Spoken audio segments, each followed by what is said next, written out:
First and foremost, we're back for another audio occasion. Yes, It's a sir. podcast for self-starters and those willing to make the most out of any situation. I'm going to just give off one air horn because y'all know why we here. Y'all know why we here today. Y'all know what we're going to talk about. We're going to talk about some other shit a little bit later, but we'll give y'all the heat out the gate.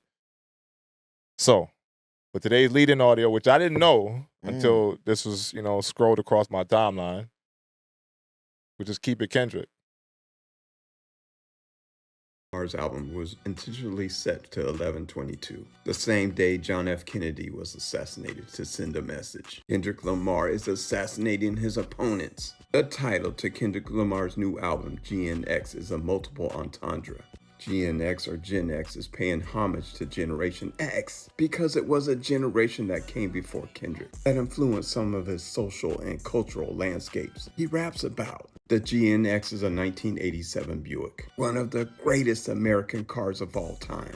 It was a history lesson fastest for me. U.S. production car at the time. Faster than the Ferrari. It could go from 0 to 60 in 4.7 seconds. Yes, Kendrick Lamar is saying he's the best. 1987 was also the only year that they made the GNX. What year was Kendrick born? You guessed it, Do the math. 1987. The GNX was only made in one color, black. Kendrick Lamar often celebrates black excellence and pride. I'm thinking Pulitzer Prize.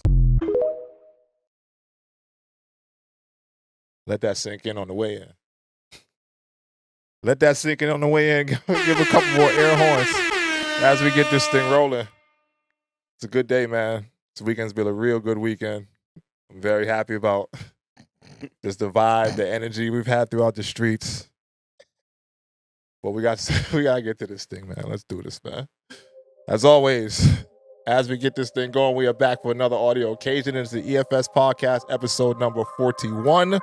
In the house today, we have Mr. Waldo Black, the man, the myth, the legend. Yo, what's good, everybody? We got the It's your Philly Waldo special, my to the- boy Drew Hey. False, and it is me, your host, D Burke, back to deliver you great audio and visual. So if you made it to the audio/visual occasion, please do not forget to like, comment, share, and subscribe on our platforms where we are located. We love the love over here at the EFS podcast.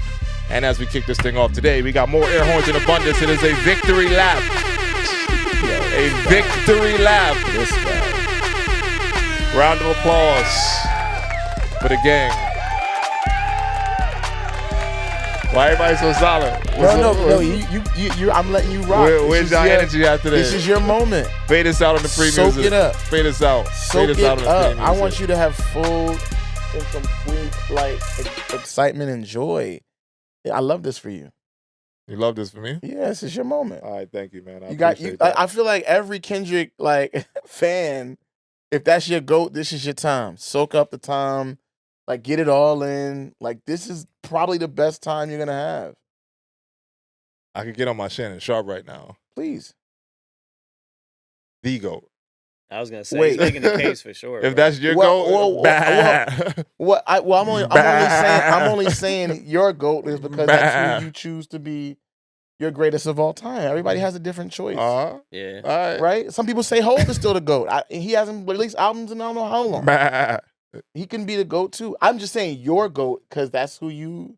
That's who you choose. All right. That's fair. This is- J. Cole's is mine. I I'm- still feel like that's my prerogative. Everybody can do that. I mean, you can't beat the GOAT that you never beat. You never beat J. Cole, so you can't say he beat J. Cole. but if you don't want to compete with the GOAT, then you ain't the GOAT. Listen, man. No, that's a fair conversation. But I'm not even going there. We got today. places to That's go. not where I'm going Let's today. properly introduce I'm this just thing saying- first. We got places to go, but let's properly Let's introduce enjoy the this thing moment. first. I'm here to enjoy the moment. Friday. What was it, 11:22 a.m.? Whatever time that shit dropped? I don't know. No, it was 11:22, sorry. Depending So on you hit what me, time. you hit me pretty early. What though. time zone you in? Right. 11:22. 9 a.m. and shit. We got it, y'all. Did anybody expect it? I don't think so. I didn't myself, not at this point. But in hindsight, it makes sense. It definitely makes sense that it dropped when it fucking did. And I'm very happy about that timeline of everything. Looking back at it the last couple of days, I'm like, all right, cool. Yeah, this shit makes sense. But we got it. GNX, a whole Kendrick Lamar album. It is a 44-minute album, I think. Quick listen. It's not the longest piece of work to get through. Any thoughts, reactions to the project? I know we all heard it. Yeah. We texted each other individually that it was out. We've all took a listen to it. I've been playing this shit nonstop, so I'm just going to keep it funky. Like, I got a very more in-depth view of things just off of the listens that I have. I enjoy like it's like 3 tiers of the album. None of it's whack. None of it is whack. Mm-hmm. Right? And then there's the good, and then there's the wow, and then there's like, oh, that's just fire. And then I feel like, you know, depending on, because the names are very unique too. I liked Reincarnated. I like TV Off. Which I thought was going to be Reincarnated. I thought that was going to be the record that we heard sampled him. on. Yeah. Not like Nah, he gave us a piece of it at the end of the Not Squabble Like Us Up. video. Squabble Up. Yeah, I thought Squabble Up Up was going to be Reincarnated when I saw the track list, but yeah, I also enjoyed it. You know, that wasn't what I expected. exactly. So a lot of it was very much, again, it's tiered. So it's like some of it was like, oh man, as a body of work, it's good. It's good body of work. It's just enough, Kendrick, to like feed you or make you, you know, feel something, but it's not too much where you're like, oh, turn this off. Yeah. I like this better than the last one, honestly. Yeah. In my personal opinion. I heard a lot of that. I like this better than his last one. I do think it's not beating Damn or To Pimp a Butterfly or Mad City, personally. I do think it's better than his last work, though. So for me, it's like, Mr. Morale and the Big Steppers had a message that was needed to be said, breaking generational curses, and you know, I get the message, but this was more like, let me go ahead and do what I do, and like, mustard. It was crazy. It was good energy on there. I feel like I'm only gonna be able to play those songs though, only in certain situations. I can't just play it on a regular just Tuesday afternoon when I'm leaving the gym. Maybe while I'm in the gym, but not when I'm leaving. That's a very interesting take. What you got, Drew? Yeah, I like Let it me a hear lot. something. You know, I've been a Kendrick fan for a Y'all hot talk. minute Let me check this since joint real quick. probably Do your thing, 2011. 2011. So I went to his concert when Section 80 had just dropped. I liked it a lot. I mean, I think I'm gonna go back and listen to it a bunch more times just to get like the little intricacies and the things that don't meet the surface, like the video that we just watched. So I'll probably go back and just listen to like some of the, you know, subliminal meanings behind some of the stuff and all that. Because he's known for that. Like the lyricism is a lot deeper than what meets the surface. So. Yes. But I like the vibe. I like the versatility within the album. I like the samples. I really like the Nas One Mic sample. I think it's like the 4th song in.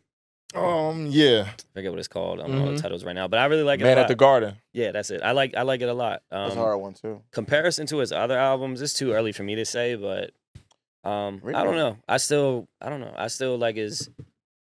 There's maybe like one album I didn't really like that. Probably the Mr. Morale, but that's also probably me not listening to it as deep as I probably could have too. But I like it a lot. I like the vibe. I feel like it got old West Coast vibes too that you could just like bounce to, like some lowrider type shit. A lot of West Coast on there. Yeah. So I did like that because it's like, you know, that's where he's from, and it's good to like keep that. And it didn't feel too West Coast for me as a traditional like East Coast guy. That shit. Nah, it had some originality to it, and still like, you know, had the bops and the bars to really just cater to everybody. I think. So I liked it a lot. There you go. Yeah, and it didn't even have the crazy part. The thing that stood out to me is it didn't even have the Drake. This is on there. Did it? Well, the first song he talks about. No, I mean like the main ones. Oh, you mean the songs or the physical? Like, you know, put those on the album, including Drake. Like the Meek Mill joint was like, wasn't that on one of his albums? Yeah, they throw it on there, get the numbers up. Yeah, like tactically, people do that. Yeah.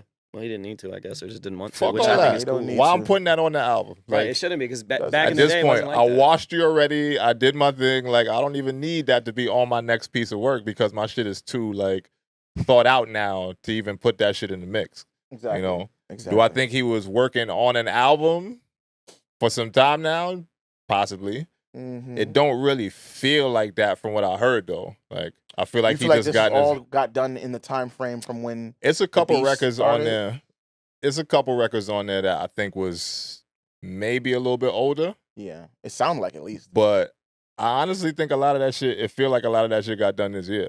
Oh yeah, I think I would say a 60-40 kind of split. I would say even more than that if I'm just going through the track list. Like, well, it's 12 songs. Well, I ain't gonna say all right. Maybe something was in the works before, but I feel like some of that shit might have got updated. Like, oh yeah, to he where put a couple bars. most of this album was done like finished working on this year. Like, there wasn't any songs done from a long ass time ago before the beef that he's like, all right, fuck, I'm gonna still put that shit on. Like, I feel like he got in such a zone after leading it into the whole shit, and then so much shit happened around it that it's like, all right, cool, now I really got some shit to say. Because we know this nigga don't really pop out until he got some shit to say. What a year. So probably the best run of a year for... That's what I said. We said it, what was it, 2 episodes ago? Like, I'm right back there again. You can't top this year for him.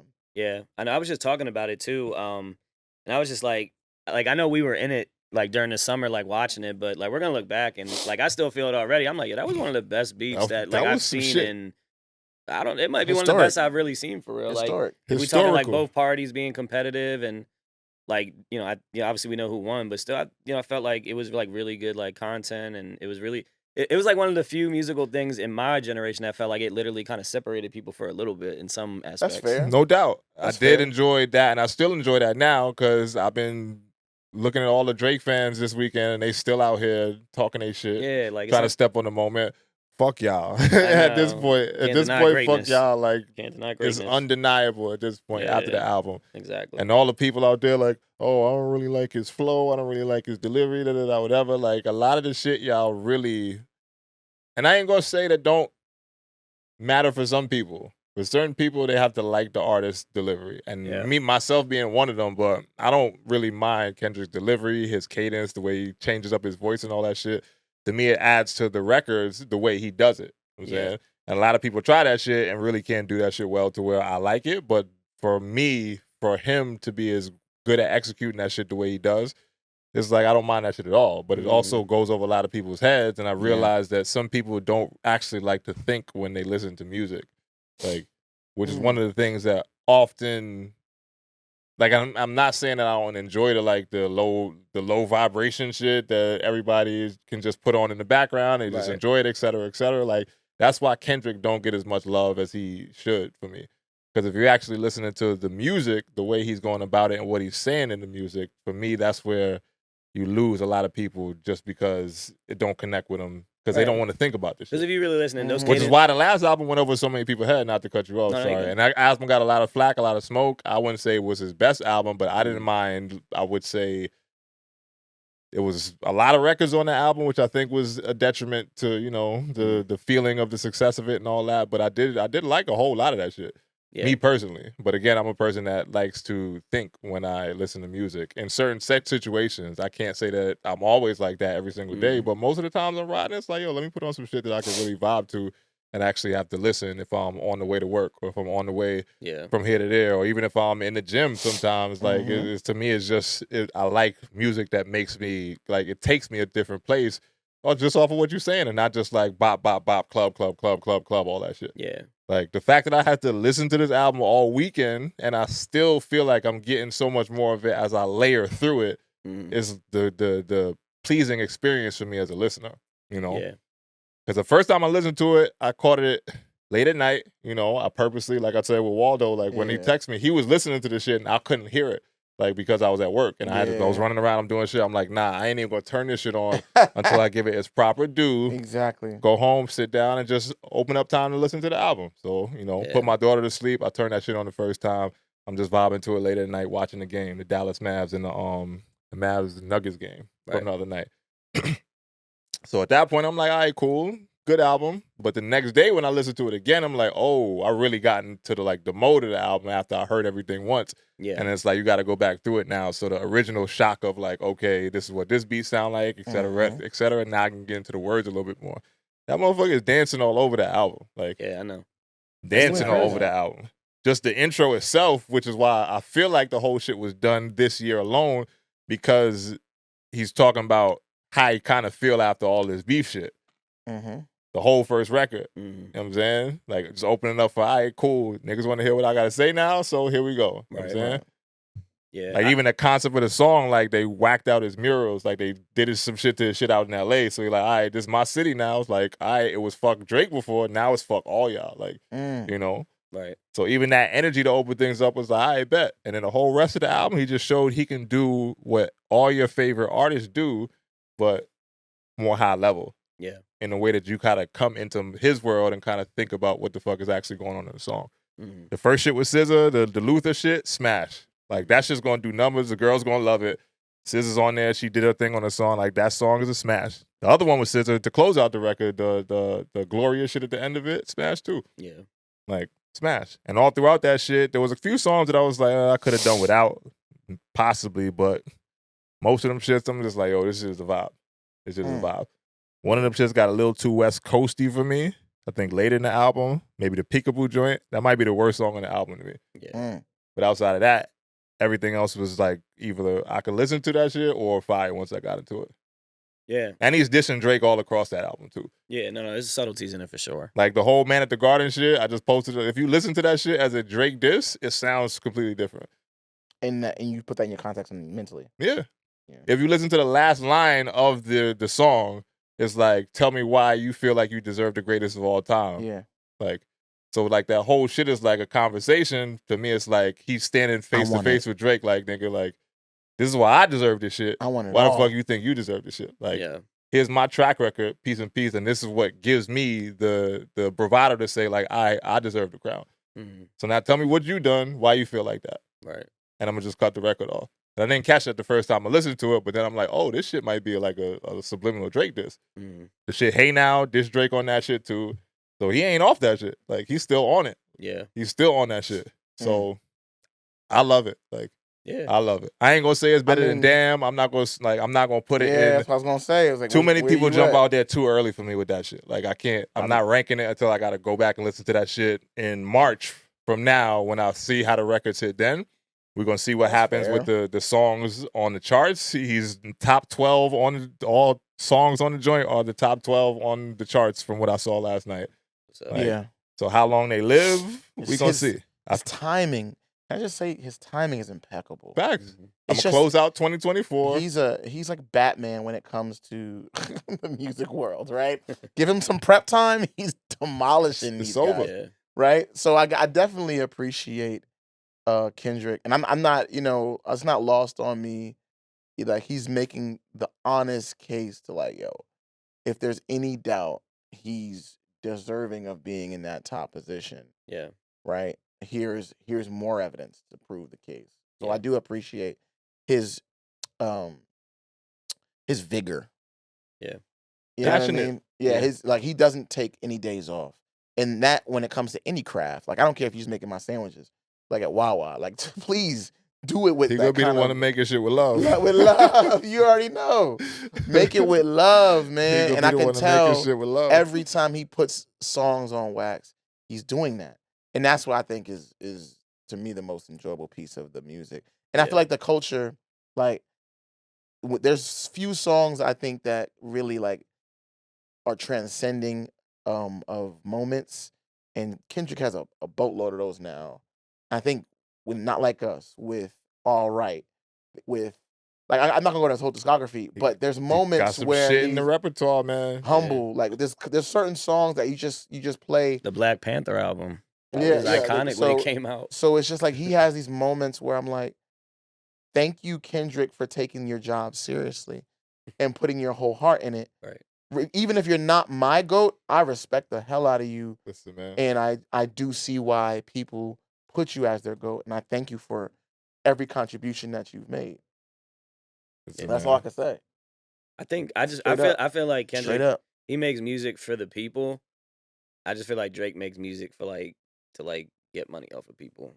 Like, it's different. You know what I mean? It's different. I won't say 100%, but I do feel like current Drake, yes. Well, I just feel like Drake. I don't listen to Drake that much. Just full disclosure, but I always feel like he just jumps on to whatever wave's hot and rides with it. Whereas Kendrick is just Kendrick. Like, and people feel the authenticity, and, like, I think his cadences help him if you really like rap, because it helps you invoke that emotion he's trying to get out of you with the inflection. And that's why I like Kendrick, because he, like you just said a little while ago, talking about, like, you might be, like, in a vibe, and then the song can kind of sway you to, like, invoke emotion, to feel something different. Like, or you have your go-to songs that you like to listen to when you feeling certain emotions. Like, I know with me, like, the Damn album, like, the song, what is it, Feel or Feels? Yeah. Was like, I feel like ain't nobody praying. Like, anytime I get in my feels and want to take shit personal, I would just want to put that song on and just rock out. Yeah. So that's what I appreciate about him. On the What album was that? The damn album, yeah. Fear, that joint on there. Yeah. No, Feel, the one where he's like, I feel like ain't nobody. I paying. know, I Yeah, feel yeah, you, that but one. the joint Oh, Fear Fear on for there, that. I Yeah, just Love's heard Gonna that Get You shit. Killed, all that, yeah. Like the shit went on. Used to, when his pops came on, like I beat your ass, little like I beat your ass, like that shit, bro. That shit turned on one of my playlists the other day. I'm just riding to it, and that shit hit me different when I heard it again. Like, Fire. damn, like It's fire. this is fucking years later. That's what I'm saying. Yeah. Like he makes shit that withstand the test of time, and sometimes it don't connect right there. But if you listen back to that shit, you're gonna feel a certain way about that era of your life that you was in, or just like the messaging from that song that he's putting out. And obviously, every song he make ain't gonna be super fire, but bro, like this shit right here, like this shit right here, been getting a lot of flack online. It been getting a lot of flack online from people, but it's also a lot of love. I think this shit's gonna live for a little bit now. And to your point, like timing wise, that whole Grammy shit, that the nominations, over now. Like I think this seals it. He walking away with multiple Grammys from that shit. I'm interested to see which one of these records he pulls out for his Super Bowl performance, which he referenced. Yeah, it's gonna be interesting. He's got a big catalog to pick from too. He has tons of music. He'd be fine. To your point, like, bro, people don't realize how many slaps, like certified slaps, like that Kendrick got from the beginning of his career to now. Yeah. Well, I started listening to him like with the EP, and then he had like I went to a concert when Section 80 just came out. Yeah. So this was at like the TLA with like 300 people. That's what I Like, caught on pre Good Kid, Mad City. Like, yo, this little LA nigga is fucking. Like, So it's cool to see it come to fruition and see him be the top, because like I'd listened to like J. Cole when he was coming up, and to see him blow up, I was like, yeah, see, like I know good. Like you feel validated a little bit as an avid listener to be like, nah, I know music. Like, Now the warm up is on Spotify now too. The warm up's on Spotify. Yeah, they put it on there. They got Friday Night Lights on there. Yeah, the whole joint. What? Well, Friday Night songs. Lights is probably my favorite Bro, mixtape. that's what I'm saying. Of Like all time. I just there's a moment in my life where Cole just, Sure. bro, I can't. I'm loyal. I loyal. get it, I get I'm not mad at. I'm not mad at. Cole had that moment, but Kendrick moved up a whole rank. I had Kendrick third. Kendrick already knocked out Drake and moved second. To me, that's a major move. Yeah. Well, I mean, it's gonna be open to interpretation. You value different things from D Burke, so I could, you know what I mean? I already know like where I get a gauge, like I just said, of what you like, and I'm. And it's not to say that I don't value those things as well. It's just certain shit way heavier. Yeah. That's it's not. Yeah. No, it's not like you're like because they gonna put something important to the side or anything. Whatever they gonna think that I'm just a J. Cole and all that. I love in certain ways all of those artists that we've taken shots at and talked great about. All like in certain ways, yeah. But like this shit right here, like. Kendrick is literally my favorite artist of all three of those. Like, I don't give a fuck. Like, I said it for so long. People think I'm a little bit weird for that. Like, bro, I really don't care. Like, what you like to listen to is what you like to listen to. Yeah. But I'm thinking now that it's going to make it harder for people to hate because he's literally doing everything that y'all think an artist should do. Like, you know, the people that you champion and all that shit. Like, to me, it's like he's showing you that he can. Like, he had the last album. He saw all the fucking flack that shit got. Oh, niggas was like, this shit is too therapy, preachy, et cetera, et cetera. It's too long. I don't like his flow, whatever. All right, cool. I'm going to get back in the lab. Now, when I come back out, I'm going to chop your favorite artist's head off, and I'm going to do an album that does my type of shit, but also, again, the type of shit you like. Yeah. He had 2 songs where he fucking sang the whole time. Both of the shits with SZA. You want to put him in line with Drake in this singy-songy shit? Like, all right, cool. Let's not do that. Drake has a longer history of doing it, but I think right now, after knocking Drake out, it's like, all right, cool. Let me put out 2 songs where I'm just singing and I'm talking to the girls. I still don't think he sings better than Drake. Let's not. No, of course not that. I'm saying that type of song is what I'm saying. Because a lot of niggas do them type of songs that don't sing, quote unquote, as well as Drake. Yeah. Everybody does it. Yeah. Kendrick, not so much, but now he's like, all right, I'm going to lean into that shit too, and I'm going to create a bunch of bops and slaps and all that shit after I told you I'm going to kill a party. Now I'm going to resurrect that shit the way I like to do it. You know what I'm saying? He'll do songs like that, but he won't be the one singing. Like, he had Die Hard, the one joint Die Hard that was like kind of...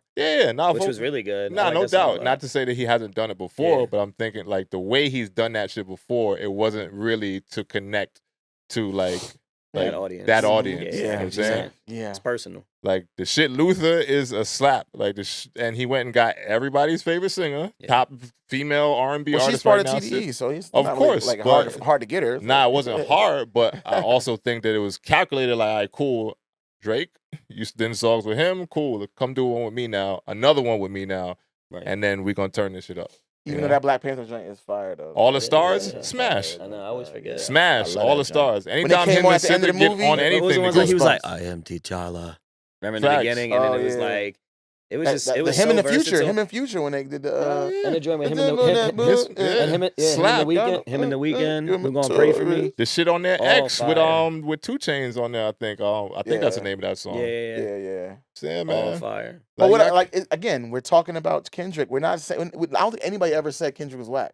It's more so for me. it's It's a like lot of people saying Kendrick Yeah, whack, it bro. is a I don't lot. know. I don't I've know been who seeing they a lot are. of them comments. I don't know who they I'm are. going but on they- niggas' profiles. I've been going to niggas' profiles to look at you after I see you say some shit about Kendrick I don't whack, and I'm trust totally them. judging. I'm sorry. I don't trust their I'm ear. totally judging. If you're objectively looking at music and you're hearing it and you're going, "That's whack," that tells me I can't trust your ear as a a consumer of good product. You just can't. I can't trust you if you don't like hip hop if you don't like Kendrick, right? In some degree. Yeah. Or you one of he's them going to- again? You one of them low vibration niggas who can't That's think. that's fair. Like, I'm That's sorry. fair too. But Like- even now, he and especially on this album, he did tune into a lower frequency for people of that vein. And I think when it comes down to this, like you look at the debate, right, of who's the GOAT out of the three. There's this like Drake is Michael Jackson, and then you got Kendrick is Prince, right? And then I've racked my brain about this, and I honestly feel like J. Cole's like Lionel Richie. Honestly, he's in the 80s I give era. J. Cole a little bit more. Well, I guess back Why then. you hating on Lionel Richie? He's fire. Nah, What you because even mean? Lionel Richie at his Multi-platinum? height was not at the height of like Mike and Prince. In terms of what? I'm trying though? to think In who terms would of what? In terms of just Sales numbers, he got you. Look, you look at Lionel What Richie's about numbers. Bobby Brown? Was Bobby Brown like that? Bobby Brown was a different Yeah. era. He's a different era. I'm just giving an era of that 80s time frame. I mean, That like y'all sleeping on Lionel. all right, All right, sorry. but anyway, the Not point to I'm step on your point. Right, the Shouts point to I'm trying Lionel to make Richie, is- yo. I'm sorry. The point I'm trying to make is right is he did that. He never got into that like space of like, oh, I want to be this that. He stayed out of the fray, which meant like, he had a wonderful career. He stuck his foot in the 75 fray. years, stayed away from all of the back and forth comparatives and narratives and all that. And he had a great career, multiple number ones, multiple Billboard charts, multiple hits. Like, I think that's where I put a J. Cole's because he's not going to get into that aspect of, where he stands. He knows he's stamped. He's good. After he started, let's make sure we state it correctly. After he started, he backed out. So he wanted that, and then he did it, which makes That's fair. You can change your mind. Look. Sometimes you're allowed to change you your want mind. the cucumber better pickle. You know what I mean? You're allowed to change your mind, but Right, but you can't you know, proclaim the GOAT status anymore, in my you know, opinion. you're allowed to You change your mind. It's just not going to be valid for you. You know, For a lot of people, I don't know. I just think hip hop is one of those things where it's built on competition. R&B is not built on competition. It never was magnitude- built on competition. Hip hop. It was never built on it. It was a byproduct of hip hop. Well, yeah, maybe not it built was never on still it, built but on the- competition okay, well, because excuse me, battle rap the was rap- competitive. That wasn't where hip hop started, though. I mean, Let's no, go but to that was hip still hop. in the very early stages. of Nah, hip-hop. that's way later. That's late. Remember, hip hop is only How 50 much- years old. Okay, so how much So if we're later looking did at- battle rap start from when hip hop started in the late 70s? So exactly. So when you're talking about when it started, are you giving that first 20 years? You Because that talking wasn't. about battle and like there was DJ battles and all that shit too back then. So like the That's essence fair. of hip hop in the first decade or so did become Well, somewhat competition It's related. everything we do is competitive based, but I think in rap, like the I don't want to say aggressive, but just the wordplay it's evolved for sure. Maybe that was wrong in saying Yeah, that's where it evolved, yeah. but it evolved into like rap, gangster rap battling for the past like 30 years. If we're going back to like Ether and all that stuff. Facts. I'll give you that. That's where it evolved Right, to. so J. Cole's but it never- introduction to the game Shit was started that way. based on that, in my opinion. Like That's fair. if you listen to the warm up, the early, he's talking about those kind of things. So Yeah. if that's what influenced you to get in this, then you should be ready to compete. And But that's different because it's battle rap and then there's hip hop and then there's. I'm not saying they need a battle, but I'm just saying if to me, you that's can't not the proclaim that same. status unless you're ready to go toe to toe. And not saying you got to come out and be the challenger, but if you're challenged, you got to be ready to step up in anything that you do. I disagree because in some vein, if you're looking at music Mhm. as a art form, you do not have to be the greatest. Like you don't have to go against Da Vinci versus somebody else or Michelangelo versus it's art. If you're creating art, you can grade art just off of what you put out, not off of whether or not you do it versus somebody else in back and forth. Oh no, you didn't do this battle better, so you're not a better artist. No, I get that. But I'm just saying, if you start something, you gotta finish it though. That's that he did. Finish what you started, not finish. But he did though. No, he started a battle and then backed out. That's not finishing the battle. Oh, hold on. So what are you saying when you say finish it? Because to me, if you start something, He you said, can don't you start jump off the what porch. you finish what you start. All right. So when you start your car, Right. and the engine's on, Right. and you turn your car off, Right. did you finish that? If I didn't leave the driveway, no, I didn't. I didn't go to my destination. But that's I got out in the driveway. The argument is what if I drove and then did turned you it have off, to go somewhere? There's many a times where you thought you had to go somewhere, like, oh, I left my wallet at the other store. I get in the car. I get in the car. I get in the car. Hold on. I get in the car. I turn my car on, and I'm like, oh wait, my wallet's right here. I turn my car on. He just tried to Nostradamus some shit. I don't have to go to the back to the store. But I found my wallet. Or did you finish it? Did you finish that? All right, so let's use your car analogy, right? So let's say you get in the car, you want to go to Taco Bell to get some food, because I do. And let's say you get in the car and you like, nah, I got food in the crib. I'm going to turn the car up. You going to go in the crib, eat the dusty food in the house, and think mission accomplished? Yeah, because your whole mission was to get to some food, right? No, it was to feed my craving. That's cap. That's cap. Because at the end of the day, when you're looking at what you're trying to accomplish, in the moment, I think J. Cole felt like there was a societal pressure. You know what I'm saying? Especially when as a big man, sometimes that craving to go to Taco Bell be coming. And a better thought was like, you know what? I shouldn't eat that. I could probably eat something healthier in the crib. Let me turn this car back off and head back to the inside the house and eat my food and not eat unhealthy and do the right thing. All right, that's so gonna make it a J. Cole battle. That's my personal perspective. No, it's a good perspective. It's valid for sure. Last point on that is, to me, if you are going to, because I ain't say shit, I'm gonna let y'all get it off. I'll let y'all get it off. But last point on that for me is, then you got to be a little bit smarter about the things you say out your mouth. That's fair. Right, I give you that. That's all I'm saying. I give you fair. That's fair But game. to make you look away when you got to walk that shit back the way it did. I give you that. And I can give you that. Yeah. It's up for the rest of y'all niggas forever. I get where he was coming from, just backing out, just because of his natural nature. Exactly. It's up for y'all forever, man. Kendrick, I like where you at, man. Listen. He got it right now. Gonna go for a while now. He got it. I hope this thing charts till 2026. Yeah. Because we may not get another album till then, so live with this one. Stupid. We'll see. We'll see. Stupid. We'll see. I think Drake's gonna drop soon. Yeah, he probably will. He can't drop the rest of this year. No. It wouldn't make sense. He better tuck that fourth quarter shit away. If honestly, if I was him, tuck that fourth quarter I would shit drop away. the day after the Super Bowl. Bad idea. I mean, it'd be a great marketing ploy. It's perfect. But we'll see. Because everybody's gonna have that Drake mindset at the Super Bowl.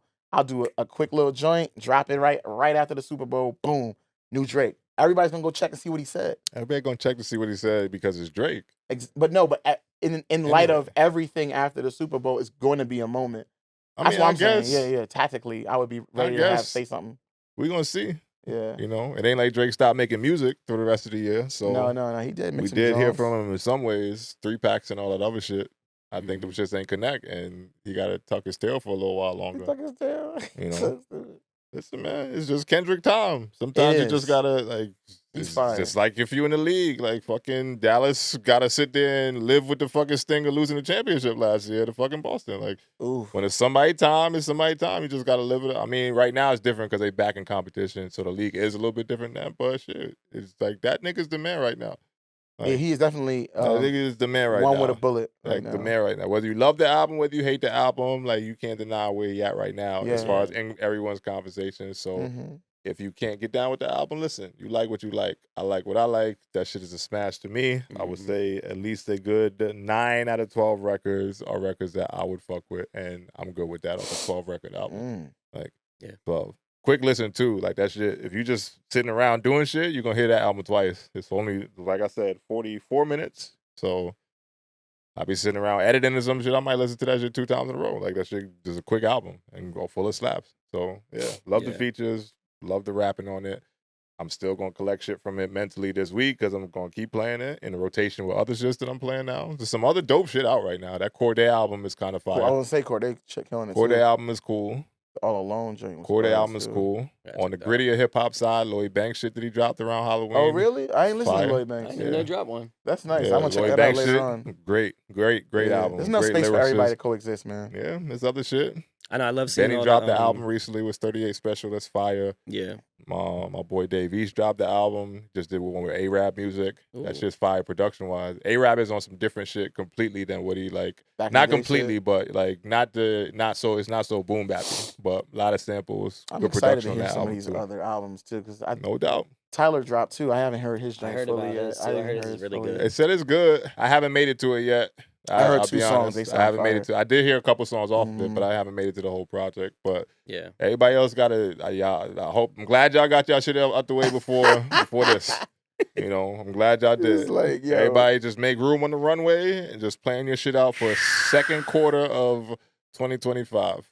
You know, I think you're right though. Like you just said, there's a lot of space for everybody too. Mhm. Like because you figure with the it's like streaming now. I feel like so as long as you get the views, it's not like the sales. I feel like anymore. We gotta Yeah. like tangibly buy it. So for somebody like who has Spotify, you can just click on it, listen to it. You ain't gotta make There's all so these. much music, yo. It is, a but lot. there's a There's so space for much. everybody. that's why you miss a because- lot of shit if you don't. You know. Yeah. Yeah. But I gotta stay, you know, Stay and afloat. at least for the artists that I fuck with, I do miss a Yeah. lot of shit still. And sometimes it's like it be an artist that I fuck with, and I'm like, damn, I ain't even realize they I dropped. didn't even know. But you know, artists that I really fuck with, I usually know when they shit is coming up, and I'm checking that shit out Yeah. as soon as I Yeah. get the chance to. I like to see the longevity behind it. Like you just said, Lloyd Banks is like dropping like fresh stuff. That's real cool. Halloween because- Havoc 5. I definitely is think called, is that what it's because called. of Kendrick, a lot of the other generational artists yeah, it's said, inspiration. you know what? Let me.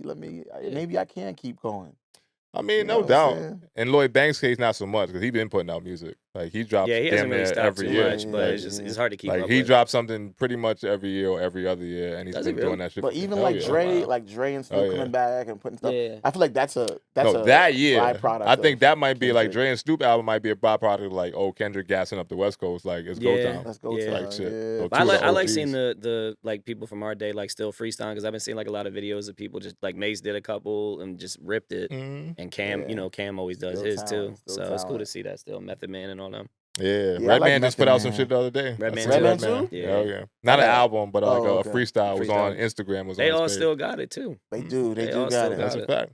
Yeah, Raekwon and Method Man, they just did some shit I seen the other day. Like, Like I you wonder know, what Busta Bust is doing, man. he just put out an album. He was on Not Rhythm just, and Flow. but within this past year. It came out earlier this year. He was judging on Rhythm Oh, and Flow okay. too. Mm-hmm. He was judging on them too? Yeah, he was Oh, I judging might on- check it out now. Yeah, he should. He was on because you know they be rotating the ones for the cities and stuff. Yeah, I would love to see that because he's one of my What favorite fucking artists. what does that shit come on? Rhythm and Flow? Netflix. Netflix. It's on Netflix. Yeah, the Yeah. first season was fire. Yeah, bro. The one boy, you know, I the remember one you watched boy. some of it in my crib like way Oh yeah, back. yeah, You know, yeah, Sir- yeah, Because yeah. remember the first season was like pre-COVID, and Yeah. then COVID kind of like put it to a halt. They probably would have Mhm. been in like season 4 by now. Yeah, I Probably gotta check would've. out that shit then. Rhythm and Flow. Yeah, It's in What- season what's his 2. name? Season Season 2. 2, yep. And Ludacris, DJ Khaled, and Big Lotto. Yep. And I think there's a few artists that were like already buzzing before on Mhm. that are in the contestants now. They Yeah, have a little there bit, are. yeah, a little bit more. Some people, because my lady, she's always on TikTok, and she was telling me some of the. She's like, oh, I remember her. She had a song that went viral, so they got like Yeah, a they lot got of people are gravitating already to already. seasoned a little bit. Yeah, So it's not like they just like, I feel like the first one, it was like a open blanket like casting. yeah. Where now it's like, no, we're going to pinpoint who Pre we want. TikTok. This is pre TikTok. The first season. TikTok Yeah, done now changed that the shit whole is game. already It changed predetermined. it. Accessibility is Exactly, crazy. Exactly. Yeah. So I'm Yeah. excited to see it though, because I don't really. Is it all the episodes are out or is it? No, so they're like. I can't stand I it. think All it's the like streaming services doing that I shit. know. now. I don't can't like. That's like stand the it. whole point of the stream. I feel like, but they have like 3 drops, so it's not as bad as Shit like. changing right in front of you. It's not as man. bad as some of the shows, but I think it's like the first like 4 episodes is right now, and then it's like 3 more, and then 3 more, and it's done. Yeah, It's 10 I'll it's 10 catch it on the total. last drop. I'll probably That's catch probably a it good on the idea last because you're drop. gonna get invested like I already did. So I'm a binger at this point when it comes to TV. that's what I was don't- trying. That's what I was let's not trying even- to do, and I'll wait some shit But- out, but I prefer to just binge it yeah. when I can. I got But- Right. three shows though that are if I can take a moment. I know we got other things to talk about, but I want to take Yeah, go for 3 it. shows that I think would be fire to share, and they're black female leads, Mhm. which I think is kind of dope. Mhm. So if you got I think it was it Peacock, check out Found, fire joint, black female lead. The storyline, Zach Morris from Saved by the Bell. Yeah. He is a serial killer. Oh, wow. who kidnapped this female lead when she was younger. She got away. And what ensues afterwards is a lot of interesting things because he got away, and there's a lot to check out. Yeah, so it's 2 seasons. Like 2 seasons, 1 whole season's up. You can binge it all the way through. It's fire. On Peacock as well. Another joint. You running wild with my Peacock. Yeah, my Peacock login. Hey, yo. You running wild with my Peacock Hey, yo, login. chill. You gonna blow the spot up. They're gonna be like, hey, we gotta shut your joint down, man. Chill. You know AI can hear everything. Calm down over there. You get 3 profiles. Bro. Listen. Nah. But another joint is The Day of the Jackal. Okay. Black female from, remember the one movie with Viola Davis when she was like an African war chief. Yeah, it's like a queen. Oh, what the fuck is that? I know, like the Queen King, something like that. Queen or something like that. I'm blanking on the name. I know, but I know it's what a you're fire talking joint. about. Not her, not Viola Davis, but the other female lead in there. If you've seen the movie, it's fire. She's short-haired, black female, was like overseeing the daughter. She's in it. Fire joint. It's about MI6 over in London. There's a big case. Dignitaries have been killed. They don't know who did it. They're trying to figure it out. They show you both the side of the person who's doing the killing and assassinating, and the side of the MI6 agent, which is the black female who's trying to catch everybody. And my last recommendation for black female lead fire TV shows is Lioness. Zoe Saldana is doing her damnedest. Already got 1 season that dropped. Its 2nd season right now. Straight fire. You follow the Lioness is a operative. I keep hearing about that shit. That basically are like special agents that go undercover and do what they got to do to bring home, the people that we need to bring home, or get the the targets we need to get. It's fire show, great acting. Morgan Freeman is in it. Nicole Kidman is in it. It's just one of those shows, but it's a black female lead. It is on my list just because I keep hearing it now. That Lioness shit. Just because Lioness, everybody been talking about that. Day of the Jackal, and Found. I'm gonna check those 3, man. Sounds really, really good. Enjoy yourself. Check that out. Tell him Uncle Waldo sent you. Those are my 3 though. No, that's a good look. Go ahead, man. Yeah, man. I'm sorry. So entertainment it's still entertainment. Sports and TV and all that shit out the way. Not sports. Music, excuse me, and TV and shit out the way. We'll move on to sports. Yeah. And we will open up the conversation for the NBA. Is this shit cooked? No. Like, what do you mean? Is it cooked? What do you mean? Is this shit cooked? Give me a proffer as to what you mean by that. NBA ratings are down as fuck. Still, with them, even with the whole in-season tournament, ratings are down. Everybody's fucking injured. People think the athletes don't give a shit. The 76ers are the worst team in the NBA. Ooh. Right in front of Drew, though? I really want to fight you on this, but me I and can't. Drew, why you going we spoke already, so that's why, I ain't even trying to shoot at him. We spoke. He even hit me, he been hit me. I've been venting to him, for real. Nah, no doubt. Make me hate them like you do. And I'm just yeah, fuck these things. Give up on your team. Is this shit cooked out here? This basketball shit. Is the NBA cooked, though, as a whole? Or are you saying just Listen, man, the season? I'll say this. Or what are you thinking? I'll say this, and I guess I'll open up the conversation on it. They got about a month to keep my attention. And then I'm probably not watching to the playoffs. Yeah, Interesting. I'm with you on that. Why? The shit is and this is coming from basketball junkie. I would say, we ain't got to go into that on here. We already know at this point. But, this shit is not fucking entertaining. It's just not entertaining anymore. Give me a little bit more of a proffer there, because I feel like that's... I bet. I'll give you a proffer, because it was a piece of audio that I just thought of that I'm going to find, because it goes along with kind of my... It's a little open-ended for me. No doubt. No doubt. And this guy gets paid to do it on a high level as far as, opinions and all that shit, and being a sports reporter. So I'll let him say it, because I felt every word of the shit that he said. I'm in the wrong section. Here we go. Needs to change some rules. They have finally figured out it's not only that 3 is worth more than 2, it's that 3 is worth a lot more than 2. Because there is a 50% premium on 3-point shots, the smart way to play is probably what the Celtics did on opening night. Shoot 60 of them things. That is the best strategy. That is also terrible television. And I love the league. I love it. But this is not sustainable. At its core, the NBA is at its best when dudes are flying over people, meeting them at the rim. Hanging out at the three-point line, hoisting 30-footers is not good TV. And you are going down a path where the games are less compelling television and the fans are worried, do the players even care? It's just a warning to a league I love. You are playing a dangerous, dangerous game. Interesting. Is it cooked? I think it is for different reasons other than that. Let me hear what you got. I mean, I think that's a big part of it. I know I'm going to let you go, but I probably agree with what you're about to say. All right, so I've been really in my feelings about the NBA, and you know me, I'm like obsessed, especially with the Sixers. I watch every game like an idiot since forever. And I feel like the NBA personally, for me, is getting cooked because it's becoming like baseball. It's too long of a season to where people ain't playing. Like every game you watch, there's one significant player missing from every game from opening night to the end of the season. Every game, every single game. And you're paying people max money who there's like a handful of stars. 2 of them are on our team that are still getting paid max money that have played like 30 or 40 games.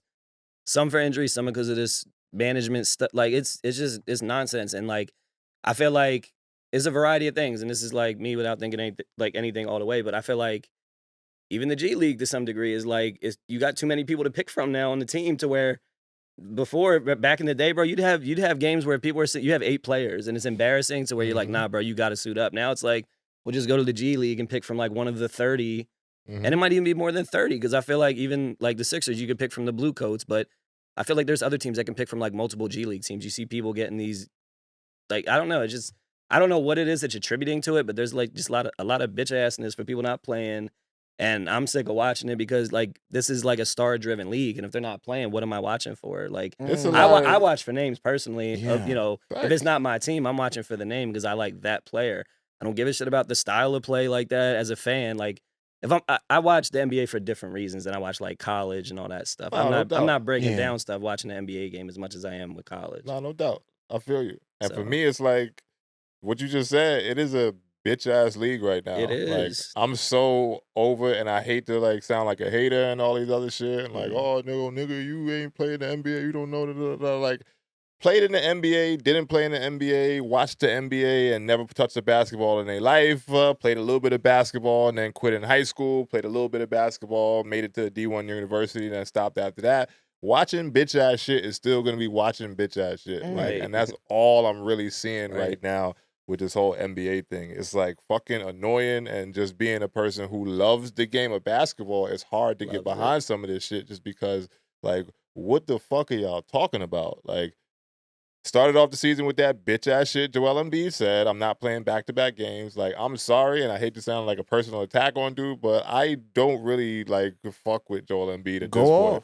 Rightfully so. Talk your shit. I don't like you too big, you too finesse. Like, you don't want to play when you don't want to, like, and you want to play in the Olympics when it's all good and well, but then come back to your team hurt and not ready to play the NBA season. Like, to me, like, that shit is, I don't get how some of these new motherfuckers, like, their mentality works around this basketball shit. And I do think that there's a part of player empowerment that I love. Like, everybody get your money. Yes, I am all about people earning their check or running into a bag, whatever. Like, I'm not a hater. Like, I like to see people get money. Like, even if it ain't the money that I'm getting, I'm never going to come at people, like, earning a check or whatever, like, in that way.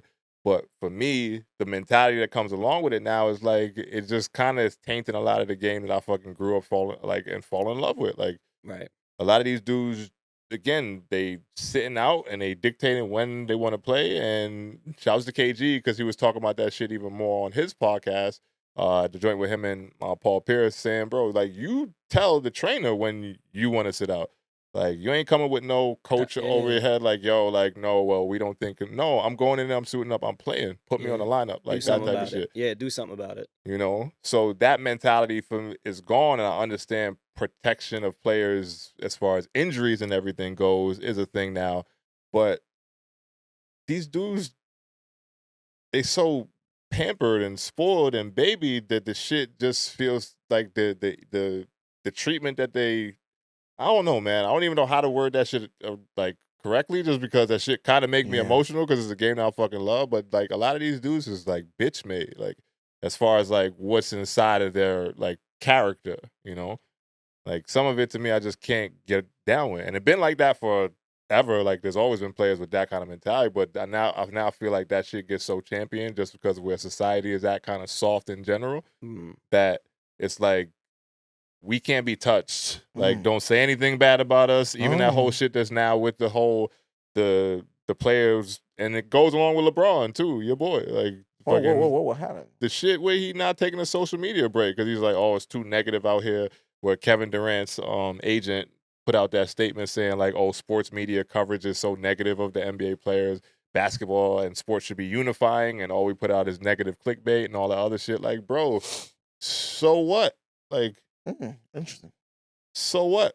Because nobody says anything when they talking great about you when you broke this record and you broke that record and you're the best player in the league for this long, et cetera, et cetera. Like, the good don't come without the bad. So you got to be able to accept both. Don't be so mad when the shit hurts your feelings, but it don't inflate your ego. Right. You know?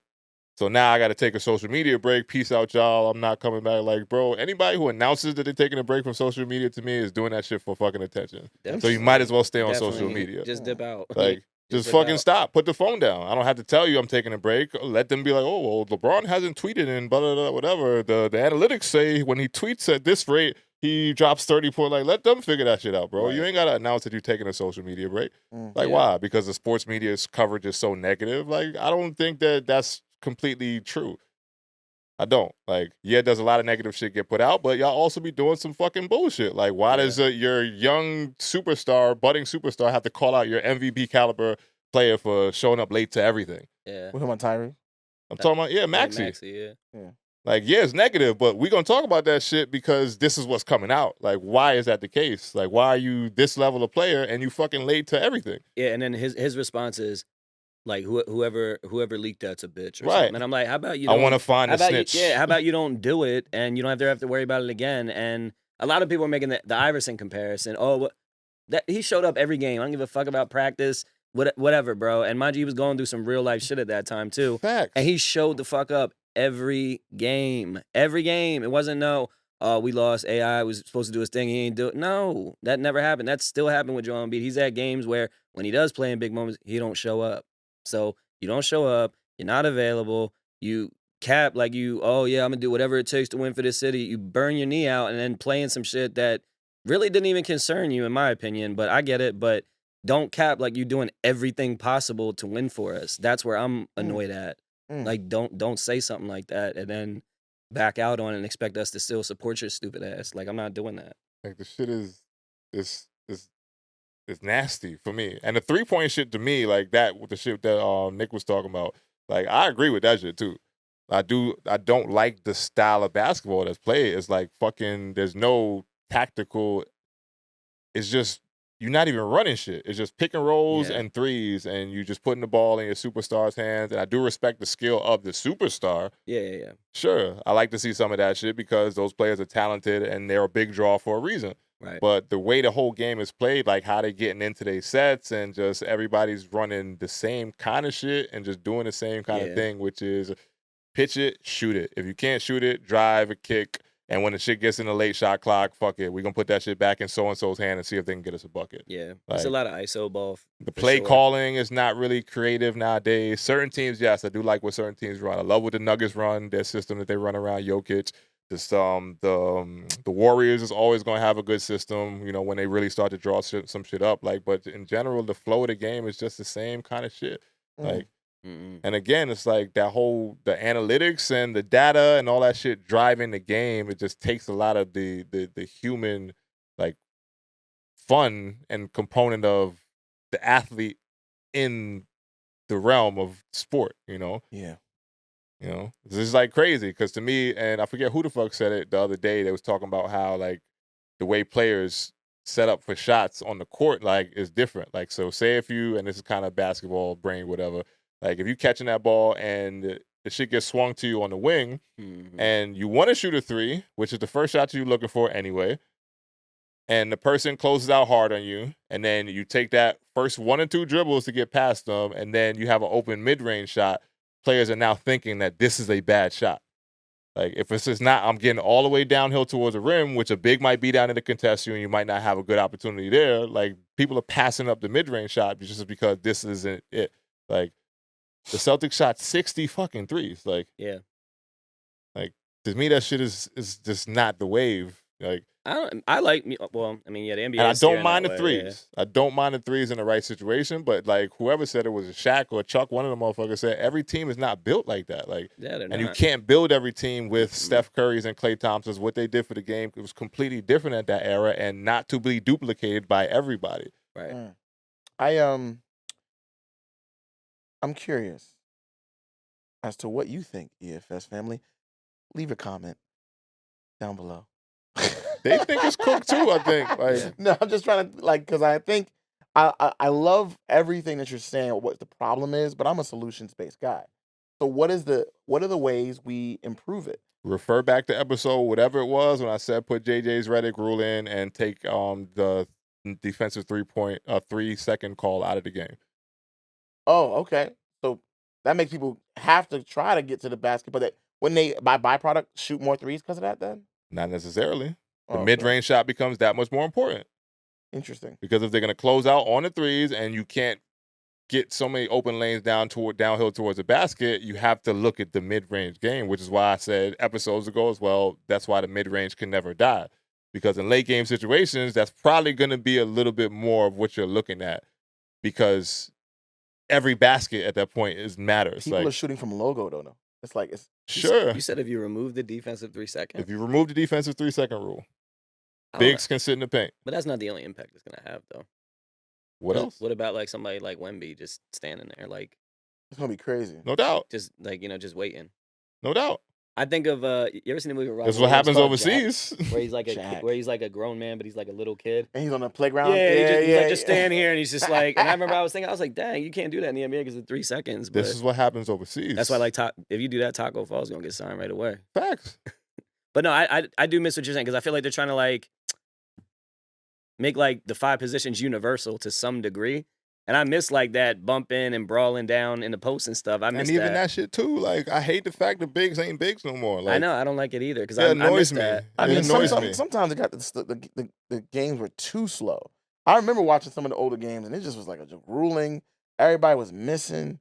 They would be going to the lane and fouls every. What era are you talking about, though? You talking about when niggas was doing coke before the games and shit like that? Or like when players actually started to take basketball seriously? I'm talking like the early 2000s is what I'm referring Yeah. to. You want that? Yeah, I'm like talking with about Shaq, C-Web, Yes. like all them, Tim Okay. Duncan, All right. David Robinson. That was a great Yes. era. Yeah, Yeah, with bigs You know? especially. for sure. And at that point, it still had that rule, but the way the game was played was completely fucking different. No, Like, it is, and I just feel like So- too, like you have, like every single person has to be able to shoot threes now, and it is kind of annoying because you look at somebody like Embiid who's like way more effective when he's not. Like, if you're a And- big man now going to college, and this is me as a trainer now, like, I have to train you to shoot the ball or you're not going to make it in college, and Yeah. I'm a bad trainer. Mhm. Like, Yep.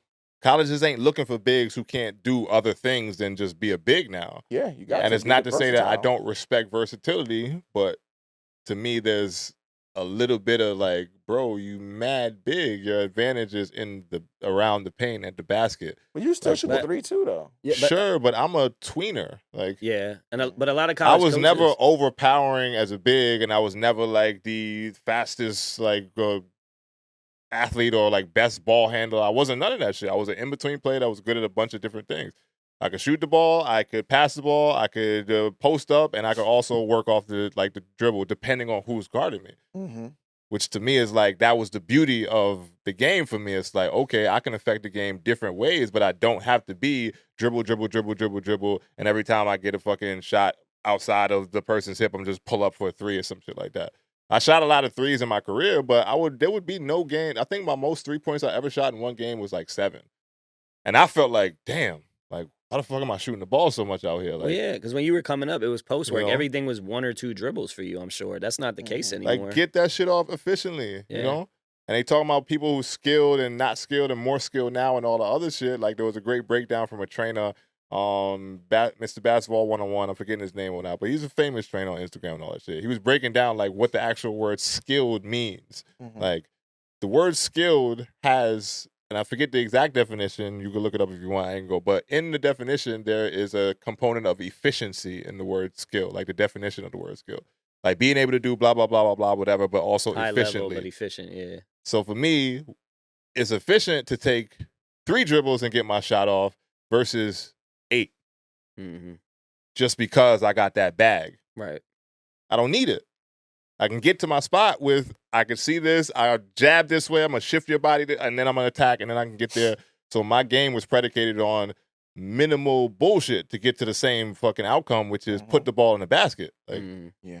Like, I don't need to waste a bunch. Like, I'm going to get beat up, and especially overseas, like, motherfucker, the rules over there, like, motherfuckers is physical. So for me at that point, I'm like, all right, I got to really figure out how to get that shit off efficiently and take as little punishment as I can.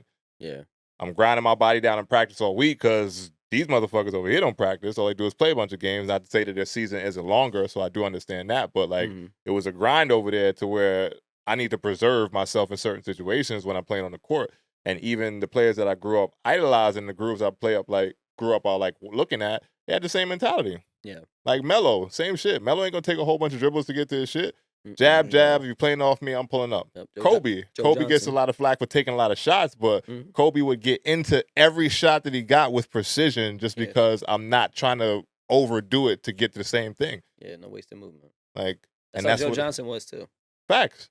Bucket. Great phone booth scorer. Like, you know, all that shit in the mid-range, and he could shoot the 3, and he can get downhill. So to me, like, that's the game that I grew up loving. Yeah. You know, and now it's a lot of just like, again, it's either down at the basket, layup, lob for a big, or I'm kicking it out for a 3, and only, again, 2 people are going to be able to dribble the ball around like that. Everybody else is just a 3 and D guy. You know, like that shit's kind of boring now. And I do still love the game, and I'm not saying I'm not going to watch it all, but this shit, this NBA Cup shit is like the one main draw, and that shit ain't even drawn right now.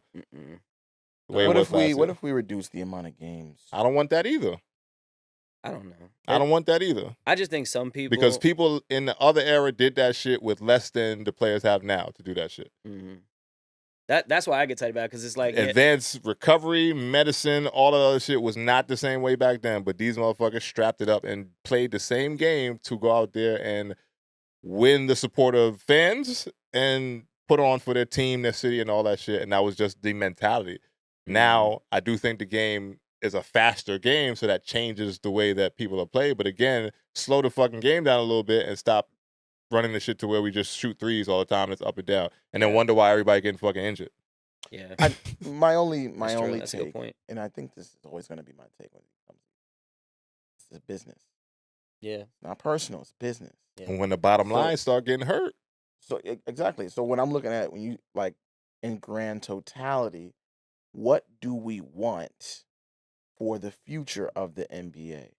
Because a lot of times I'm looking at the NBA product and it's spread out now further than it ever was before. Like, because are we taking into account all the viewership on YouTube and all the other things that are, you know, the money being made from NBA clothing and all? Is that a complete picture of the NBA product, or are we just looking at NBA as like the ratings are down? Is NBA cooked? Are we looking at the full business? Because they have an NBA Con now. There's so many like licenses for the NBA stuff, NBA merch. I get all that. Like, is the NBA product solely just television? Because that's what it used to be.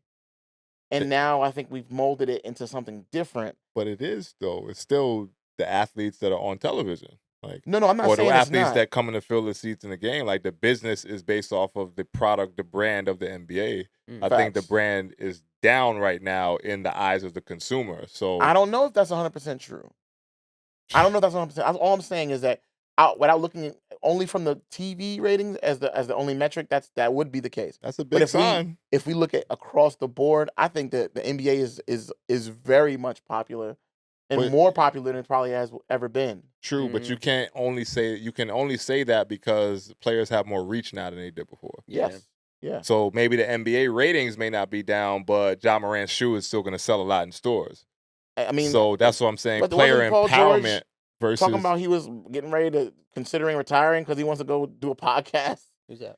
Paul George. Oh, did he? Oh, I don't know. I ain't hear that. You ain't hear that? Oh, I don't know. I might have missed that if it came out. But either That like was players, that was the whole players thing. have like- more like- reach, so people I are know gonna you- I know you heard- follow I know you heard. players. I'm That's the last sorry. thing I want to hear. Yeah. He was mulling the idea. That's what I heard. I Those mean, are either way, reports. the Those are like as reports. along with that, players they have bigger like brands now individually. Yeah. Exactly. That doesn't necessarily coincide with the NBA's image. I think. Yeah. You know, That's fair, but I'm just saying the because NBA the is NBA not, ain't getting a cut off of LeBron shoe sales. no, Like, and that's where it's business because I think now the players are wiser than the players of yesteryear. sure, no There doubt. was no platform. You wasn't going to sit there and listen to Patrick Ewing do a podcast.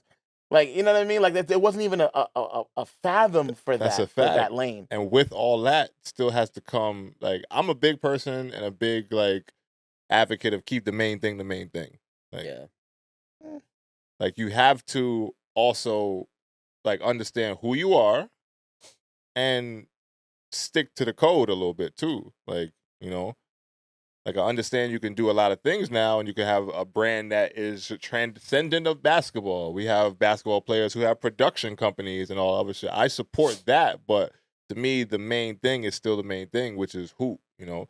Now, for nothing, I just gave him flack earlier. LeBron has never really shorted you on the hoop side because he still understands that basketball is the main thing, no Yep. matter all the other shit that he does. Yeah. I just don't like some of his tactics and, you know, other shit like that. But Mhm. at least as far as an example of a basketball player, like keep hoop the main focus and not be so big and transcendent about basketball that you don't really give a fuck about the sport like that or how Fair. your team looks or how like the game is played and all the other shit, you know? I disagree, but I hear your point. I mean, Because let's not lose sight that these white billionaires don't give a fuck about these people. and I They understand will never that. care about us unless we care about ourselves. This is So, true, but unless I you're gonna am- all band together and create your own fucking league, That's what then I'm. keep the I'm main always thing the going to main shoot thing. for that. I'm always going to shoot for that. That's a whole nother conversation. They're not ready for that. I know, Like, but I'm saying not if the ready for that NBA kind of is talk. cooked, that's better for us, isn't it? I mean, we're gonna see because that they the still outcome of what ain't we want? nobody still We got the big three. ain't nobody doing that. And the NBA has been trying to step on the big three for years. I know, and they still haven't. Right. Because they've been so big for so long that the shit doesn't really like there's other people that can't reach that kind of like height. And they have enough capital, they have enough cachet and all that shit to kind of step on that shit. Yeah. And the big three is still known because of who we know that stands behind it. Ice Cube and then the work they've done over the last few years. Paying the older players to say, all right, come out, rock with us for the summer. Like, we're going to make it worth your while on the money side. We're going to travel. We're going to play games, et cetera, et cetera. But they kind of like handcuffs in certain ways. I also know? think a part of this is WNBA's fault too, How so? because at some point you can't have the entire year be basketball, right? Like I think there's a You little bit can. of basketball fatigue. You got March Madness. No. You got the WNBA. You got Because the 82 WNBA games. girls play harder than the fucking NBA dudes. I'm not saying they don't, but you got 82 games. You got the Olympics. Like it's been a lot of basketball. It is, but I don't think I you just get. I'm just looking at it from a Yeah. full like scope. We've seen everything this year from March Madness on, playoffs, Olympics, WNBA, now the NBA Cup. It's just a lot. And I think that I mean personally, we have Yeah. other things that we're competing with. Right? I just started getting back into WWE and it's not bad. The Rock came back. It was kind of lit. Like Roman Reigns came back, Paul Heyman, CM Punk. I'm enjoying myself. Again, that's a whole nother conversation. I'm just saying that. But I can understand the casual fan Mhm. looking at basketball and going, yeah, I think I've seen enough after we won the Olympics and everybody's playing and I can catch the highlights on YouTube instead of watching the Yeah. TV. Like I just see that as the casual fan's dilemma. Not necessarily, but people that you live basketball. You love basketball and you love the Sixers Yeah. and all Philly sports. Well, I was gonna say I don't think I've ever felt that way where I'm like, dang, I've had enough basketball. But you're not a casual fan. Yeah, I know. But That's the what I'm casual speaking fans to. would be more interested if they had a better product on the floor. But I don't think the WNBA steps my on fair. the, steps That's on the fair. toe. I don't think anybody's supplementing their NBA fix with WNBA. No disrespect, but I know a just- lot of it's dudes the- that don't watch the the- WNBA. Yeah, the like, league's not there No, yet. I'm putting it all in perspective, yeah, not just no, the I get what you WNBA, mean. even the Olympics too. 'Cause we Yeah. have some basketball there, and, no doubt. But I and don't I think know. those games were better. Honestly, I For know. sure. I know. For me, Watch. what caters to it being cooked is just the fact that people are not available, and it's not like one team or one player. It's like every team with like one of their top one of their top 3 is always out. Every team, every game. Every team, every game. Not Like- not LeBron. Remember Chris Middleton? Middleton? Yeah. You remember him? So we're waiting on him to come back now. I've never still? seen him play with Damian Lillard ever. Like Oh. I swear, like all their games are on prime time, and Mhm. like Kawhi. I mean, we know I think that's a Kawhi, big Paul reason why they're not George is they're not like that gelling. kinda- Honestly, you think it's gonna be over for them? I don't even give a shit about the rankings right now. This Yeah. is just a basketball rant. We're just trying to I say know who who's we- who. I mean, hope this NBA shit Cup get a little standings bit look more- good right now. I mean, Said The what? Lakers and NBA Bucks. Cup standings look good right now. NBA Cup standings. Mm-mm. Yeah, we see what happens out of pool play. We see. Mm-hmm. Yeah. But yeah, man, this shit is it's a lot of annoying shit going on right now, man. Yeah. And the game I love just looks a little different, man. I know people just We'll don't. see. I feel like the mentality really, at least from coaches, from what I've heard, like being around college coaches and stuff, is nobody likes to stack 2s anymore. They just think it's like a losing like recipe. Mathematically Crazy. speaking, yeah, three's better more than one. Three's more than 2. Yeah, but that shit like Three at 40% and 2 at 55%. right. Like, It cheapens it just cheapens the Yeah, you like- value you of like- the 3-point shot that's that what you much value, more. the It's like a variety and fucking versatility. ploy to just run the numbers up. Like yeah, like I'm a strategist when I'm not playing, so I'm all for understanding why it's being done. But I do get the value of the entertainment wise. but it's it- not entertaining. Yeah. No, I as know. is I'm what saying it now. decreases the value of the entertainment. Like, yeah, I do agree with you. I don't know what, because if we value rings and all that, and the championship team is shooting 63s and they're winning, then how do we argue that we shouldn't continue to do that, or other teams shouldn't go on that bandwagon? yeah. It just decreases the art of the game for me. It's- Like yeah, I see it it like cheapens the whole holistically. thing. Like the way Yeah. it was introduced to me, like especially when you really started playing, and you get out the the park and stuff.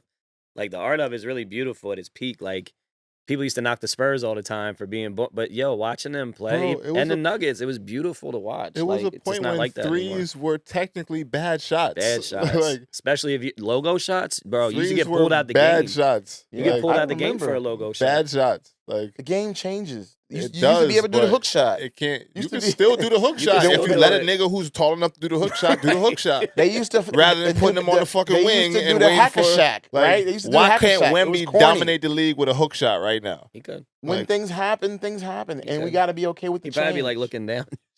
That- Motherfucker you let know- him take his fingers and put the shit in the rim. Like this is what I'm saying. But we got him shooting 40 whatever percent from the 3-point line right now. We're great for Fire. versatility. All that Fire. great, bro. But come on, like what are we doing? Like basketball was made a certain way for tall people. Like you couldn't be undersized and survive on a basketball court. Now everyone's doing undersized Thank you, things. Steph. Like Right. everyone's thank you, doing Steph, right? undersized things. Like it's the same shit. Yeah. It's That's the same Steph Curry shit. for you. I understand where it came from. It's just overload now, and to me, it's like I'd rather see Hey man, Yeah. check something else happen over the next few years. Yeah, we don't need but to see all 5 positions playing. You got Yeah, Peacock. man. Come over and watch some WWE with me. It's not bad over here. WWE is different, man. I'll be telling people sometimes just to make them funny. The I'll be like, I'll legendary- bust your ass in 2K. I'm like, nah, you cat. I'll put it on. I'll throw on WWE 2K24. Oh, I fuck with the game. The Nah, I'm WWE just game. saying they be mad because they be like, nah, that's not what I Yeah, meant. you like, say nah, 2K, come you over mean here. basketball. Yeah, nah, that shit is fire. Yeah. They took a break. I think it's been like a couple years. They ain't put one out. No, they put it out. Cody Rhodes joint. That was the last joint. Oh, Yeah, 2K24. okay, yeah. Only again, I just dabbling back in. When I was a kid, I used to watch all I did Stone too. Cold, Attitude Rock. Era. Attitude It was fire, right? Triple H, all that. So I was like, I'm not watching this. Fake, quote unquote. Yeah. So I got back into it. I was like, you know what? I can understand because I don't care as much. Mhm. It's always entertaining. Yeah, it is. Even if it's not like the competition like you're thinking of it. I know it's scripted, but to me it's like watching a play. And I'm like, you know what? I'm gonna enjoy this play. So, man, I got a lot of other things on the list to get through, shows and movies. I already and all gave that you shit. three to recommend on Peacock. Now, Lioness, I'm gonna fuck with because I've been hearing about that. now one. that's not Peacock. That's Paramount. Yeah, I Paramount know, Plus, but like it was in your list. But yeah, I'm gonna mess with Lioness. Yeah. I'm on Silo right now to throw my Silo. What's that? Apple TV. Silo You season ain't give me 2. that. You know what I'm saying? Because Apple don't play. Apple don't play. Apple Yo, don't play with play. niggas Separate like devices. That, right? Yeah, Nah, fuck all that. yeah. You need your login. I you gotta cook. QR and make sure that shit go to my Apple like that. That shit different on Apple TV. I'm tired of them, man. Let me just borrow the logins, yo. Nah, bro. You gotta They buy your shit. stupid with That's how that, they lock man. you in. That's how they lock you in. I'm Yeah. down for a Crunchyroll anyway. I'm alright with that. You ever watch Crunchyroll? Mm-mm. Nah, animation. I'm on my own. I'm over here in my Yeah, corner. it's a different lane. Right in my there. corner. I'm alright over here. No, that's decent. I just Word. like, So, yeah. I mean, moving forward, we get to our real talk segment for the day. Yeah, real talk, man. Nothing really profound other than just time and the space. Every day, Ooh. every week, I'm seeing Time it's and 50 space. days till 2025. It is 30 days till Christmas. So it all just puts you in the perspective of like, damn, the year is closing out, and we always get to this whole new year, new me thing. I work in the training / fitness space. So a lot of the people around January, they start, again, the whole resolution, I'm going to start working out and all that shit. So Right. that kind of relates to life in general with me, just because you can't start working out in January, February and expect to get the quote unquote summer body, but you also can't expect to start your goals in January for the top of the year and expect them to go the way that you want them to. Not to say that they won't, but I think, having a strategy earlier on is the better route to go, and that usually starts like now, Yes, sir. Before now, because I've been looking at next year probably for like the past 6 months or so. Like, what am I trying to do? What do I want to get done? Where do I want to be at by what point? Right. So like it all starts the further you look ahead. And, I've been really big this year on just strategizing, planning, and just looking ahead to where I want things to go, and just listening to a bunch of people that have that same mindset. And they all talk about, you got to think long term, like where you want to be in the next 5 years, where you want the next 10 years to look like.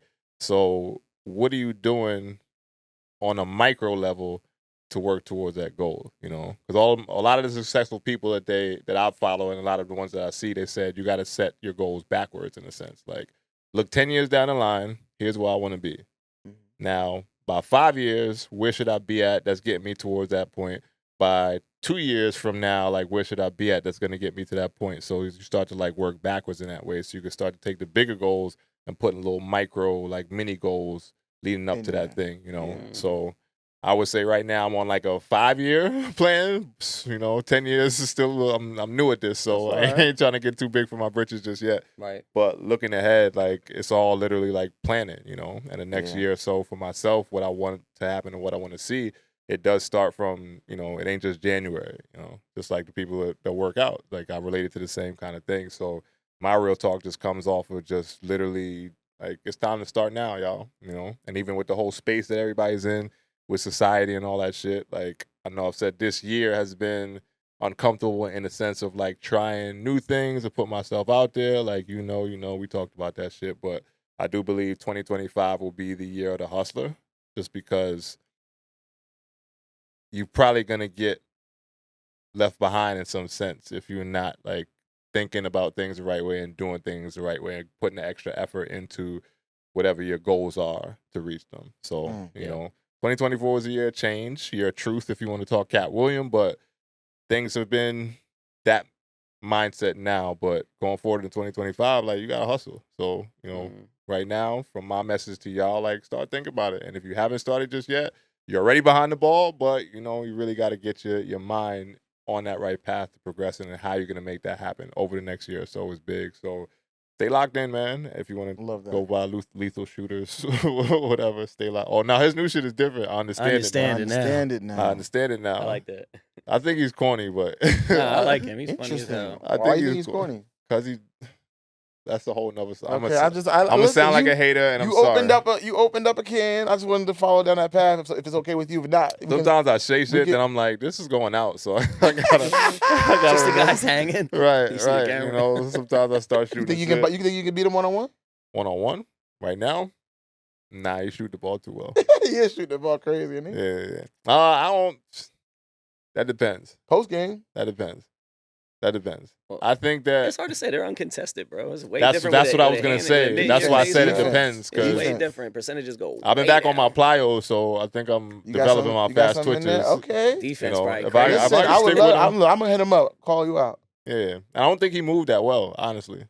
Like, not being a hater, but he's a little bit older of a gentleman. He's not playing. Like, I don't know what his workout regimen looks like outside of shooting the ball. I say we do a best out of 3. We could be the Don King of this one-on-one situation. We'll hype it up and get it going. Hype it up, get you out there again. I mean, no shade. He's smoking. He's hot as fish grease out there right now. I just think that I like his challenge. There's a lot of gimmick with that guy, and that's crazy. And to me, when it's too gimmicky, y'all have to start. You said 2025 starts now, or did it already start for you? It already started for me, but I'm saying when was the day it started? It starts for you? I now. just wanted to know. When did 2025 start? For you. if I want to put a date on it, Yeah. I ain't got an actual date, but timeline wise, I started thinking about 2025 literally in the summer. Summertime. But that's something that I think that's something that's definitely not always preached or shared. That you got to start thinking about 2025 4 or 5 months ahead. Like, Oh, for sure. August is end of the year. Now start focusing on the next year. Yeah. I think that'll be a good thing to share with people. That's why I've been throwing out the whole fourth quarter focus shit that I've been throwing around there on my posts and everything like that. It's like, all right, like, how we closing out the year? Because if you've been thinking about 2025 since whenever, like right now, certain things should be in place for you to start to work towards whatever that next year goal is. Yeah. You know? Like literally, that's it. We'll that's see. it for me. But I think that's a beautiful sentiment, and I'm curious to what the EFS family are going to think about it, but we'll talk about that in a little bit, I guess. What you mean? No, how they're going to take that, because I think they're here enjoying our experience and our podcast and perspectives that we share, but, they may be behind the 8 ball. They may not have, the year is still very much here for them. Oh, no, you know what I ain't mean? saying don't give up. I'm not saying that either. I'm not saying that either. I'm don't just saying, give up. I want to know where they are. Yeah, nah. And as because as a family, I want to check in on them. I want to know how they're feeling. I want to know where they are. Yeah. If it is a little bit of a struggle getting to the close of this year, and you can't put the year in front of you quite front in front of you yet, you're still like, okay, I gotta get through these bills. I ain't got all my Christmas gifts yet. Like I know how I get. 100%. I know how I get, but at the same time, I do love that sentiment too. Is that if you started in the summertime, you would already had things set up in place, or you could have had a greater opportunity to do that. So I love that. Yep. And the thing, those people that's struggling to get to the end of the year don't. Well, some of them may realize, but nobody gives a fuck. So, like, it's like the NBA now. Go one. Yeah. Go one. But nobody gives a fuck. Like, everybody got a story. Everybody has trials, tribulations, and shit that they're going through. And it's not to say people don't give a fuck about your struggle like that. I'm saying your goals don't give a fuck. Like, the shit that is out there don't give a fuck about what you're going through, because it's all about overcoming whatever you are going through to get to whatever that goal is. Right. Like, your goals ain't looking back and saying like, oh man, like you really had a rough year, It's just power through this thing. And sometimes your goal is to just power through. Like, I'm that fucked up and I just got to make it. Like, and that's fine too. But, if there's a thing that you've been waiting to or want to get to, it don't give a fuck about what you're going through right now. Like, it don't, All right. And give yourself grace along the process. Yeah, you got to understand what you're capable of doing, but that shit don't care. And if you keep pushing that shit down the road, you're going to live a life of that shit being outside of your reach for a long time, And that's that. So take care of yourself and all that other shit. But, that goal, it don't give a shit about what you I was going to say, because it's almost the end of the year, man, I wanted to challenge you a little bit. Challenge me? Yeah, if that's okay. What you trying to challenge? I'm challenging enough in all the things I'm trying to do before the end of the year. I know. I was gonna say, can we get like a little bit of a giveaway before the end of the year for the EFS pod? If we get to these 100 subscribers, then I'll keep saying like, y'all subscribe to the shit, and I'm gonna give something away. I'm just saying, not even just subscribe. I'm saying if they comment, maybe like a basketball, they like the one who gets the most likes get a free EFS T-shirt or something like that. I mean, if you want to come up with a giveaway that makes sense, sure.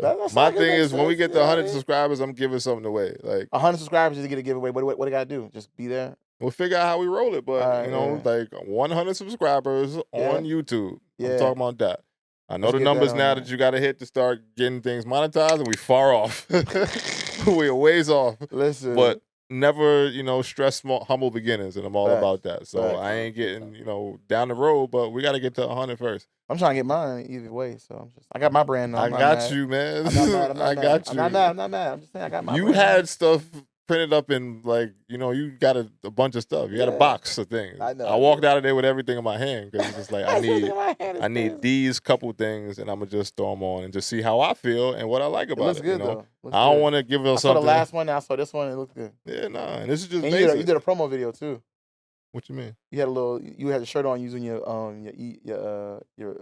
EFS reel.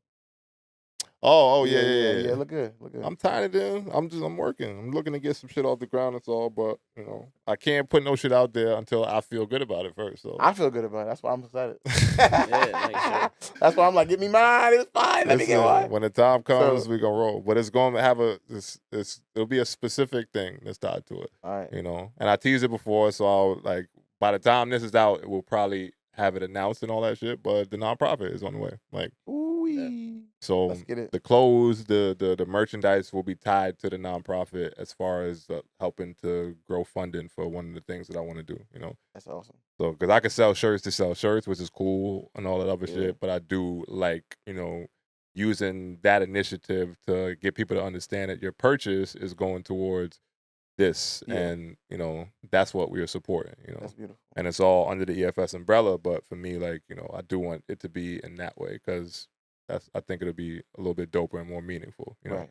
To have people understand why they're buying this and where it's going to, rather than just, hey, fuck it, give me a check. Right. So yeah, Beautiful. and that's that. All right. Well, I mean, I guess if there's anything else, I want to cut you off, Drew. I know you. Oh no, I'm on board with you, man. With 2025 coming in, just like you said, I think you inspired me a little bit, and with you, Waldo, too. Like, just trying this is like forced me to try some new things that really ain't been like in my normal like. My boy got 2 albums out. Chill. We ain't saying that yet. Look at that. But no, it's just like forced me to like just dive into some skill sets that like I've like tapped into a little bit and stuff. So like, I don't know, I'm all about it, and I think like we all as humans have like a window of opportunity, and I think like if you push stuff off or push it back, like that window could close whenever you're ready to really start like exploring it and stuff. So, and everybody's window is different. So I think you're right though, just trying new things and trying to like own and build your own brand. Like just go like these days, I feel like is really important, just given the instability in some ways and just like a lot of the chaos that can really just happen at like the drop of a hat. So I'm on board with what you were saying. I love it.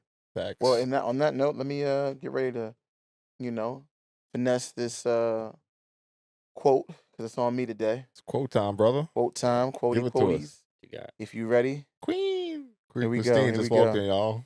oh yeah, right.